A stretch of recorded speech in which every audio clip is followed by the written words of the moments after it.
Assalamualaikum. Pada hari ini kita akan mempelajari mata pelajaran Bahasa Melayu tahun 1. Tema 3, pentingkan kebersihan dan kesihatan. Unit 8, kita cerdas. Tajuk pelajaran kita pada hari ini ialah Nazri boleh. Kita akan mempelajari aspek seni bahasa iaitu simpulan bahasa. Objektif pembelajaran. Pada akhir pengajaran dan pembelajaran, murid akan dapat bercerita dan menuturkan dialog yang mengandungi simpulan bahasa. Kedua, murid akan dapat melengkapkan cerita dengan simpulan bahasa yang sesuai. Apakah maksud simpulan bahasa? Simpulan bahasa merupakan bentuk peribahasa yang paling mudah. Simpulan bahasa terdiri daripada dua patah kata yang membawa maksud yang tepat dan padat. Seterusnya, simpulan bahasa mempunyai maksud yang berlainan daripada maksud asal perkataan yang membentuknya. Mari kita lihat contoh simpulan bahasa, mengenal pasti maksudnya dan melihat penggunaannya dalam ayat. Contoh yang pertama ialah ayam tambatan. Maksud, orang yang menjadi harapan. Ayat, Nazri menjadi ayam tambatan pasukan bola sepak sekolahnya. Hangat-hangat tahi ayam. Maksud, usaha yang tidak berpanjangan atau tidak bersungguh-sungguh. Ayat, kegigihan Hani mempelajari bahasa Cina hanyalah hangat-hangat tahi ayam sahaja. Mandi peluh. Maksud, basah dengan peluh. Ayat, Encik Ali mandi peluh kerana cuaca sangat panas pada hari itu. Baik hati. Maksud, bersikap baik dan penyayang. Ayat, budak yang baik hati itu selalu membantu orang yang dalam kesusahan. Ada hati. Maksud, ada keinginan. Contoh ayat, Rizal ada hati untuk menjadi seorang juruterbang yang berjaya. Sila buka buku teks Bahasa Melayu tahun 1. Sila buka halaman 54 pada buku teks kamu. Kita akan membaca cerita dan menuturkan dialog yang terdapat dalam cerita Nazri boleh. Mari kita baca bersama-sama cerita ini. Tajuknya, Nazri boleh. Nazri hendak menjadi pemain bola sepak. Dia mahu menjadi ayam tambatan pasukan sekolahnya. Boleh abang melatih saya bermain bola sepak? Tanya Nazri kepada Abang Fadil. Boleh Nazri? Bagaimanapun, jangan hangat-hangat tahi ayam sahaja, kata Abang Fadil. Mulai hari itu, Abang Fadil melatih Nazri. Mereka mandi peluh di padang. Terima kasih kerana baik hati melatih saya. Sekarang, saya ada hati untuk menjadi pemain bola sepak yang terkenal, kata Nazri. Baiklah murid-murid, cuba kamu kenal pasti simpulan bahasa yang terdapat dalam cerita ini. Pertama, ayam tambatan.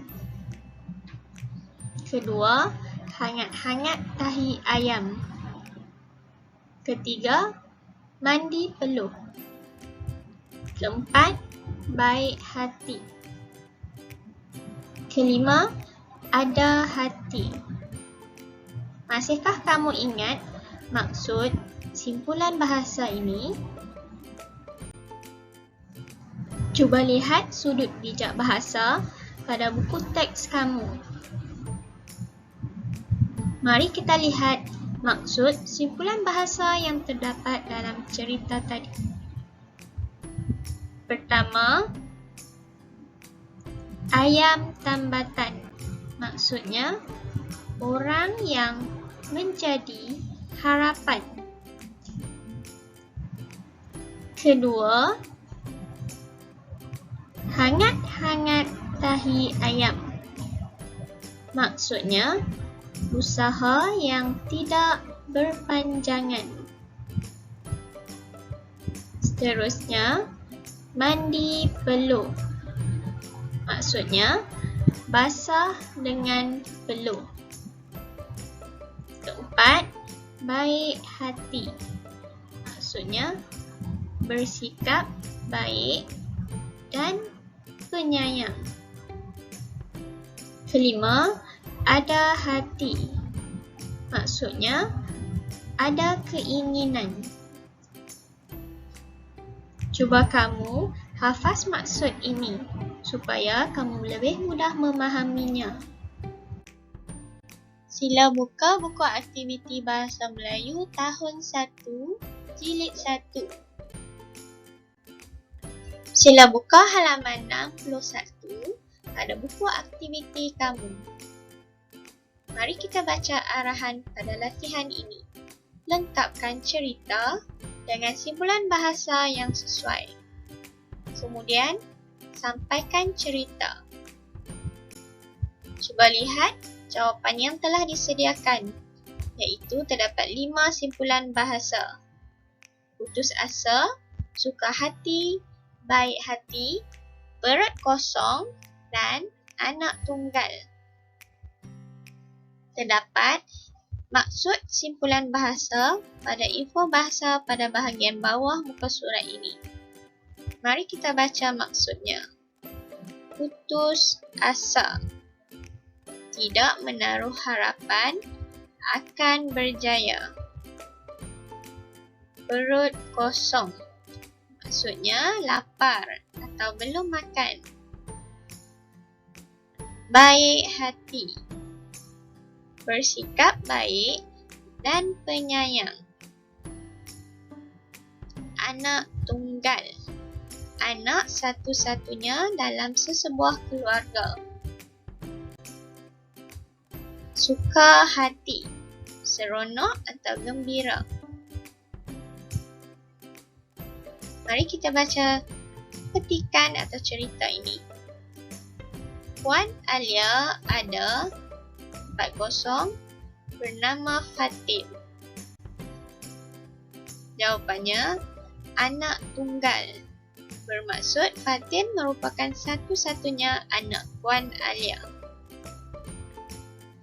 Puan Alia, ibu yang tempat kosong. Baik hati. Bermaksud bersikap baik dan penyayang. Dia hendak mengajar Fatin berenang. Sebelum berenang, Fatin mesti makan. Kita tidak boleh berenang dengan tempat kosong, kata Puan Alia. Jawapannya, perut kosong. Kita tidak boleh berenang dengan perut kosong.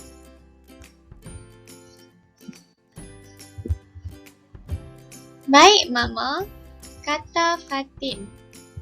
Setelah berlatih beberapa kali, Fatin masih tidak dapat membuat apungan air. Cuba lagi, Fatin. Jangan tempat kosong, kata Puan Alia. Jangan putus asa. Cuba lagi, Fatin. Jangan putus asa. Fatin berusaha dengan bersungguh-sungguh. Akhirnya, Fatin berjaya berenang. Dia suka hati. Dia suka hati bermaksud hati merasa seronok dan gembira. Baiklah, kita telah selesai melengkapkan cerita ini dengan simpulan bahasa yang sesuai. Cikgu berharap agar kamu dapat memahami pembelajaran pada hari ini. Selamat mencuba! Sekian, terima kasih. Jumpa lagi.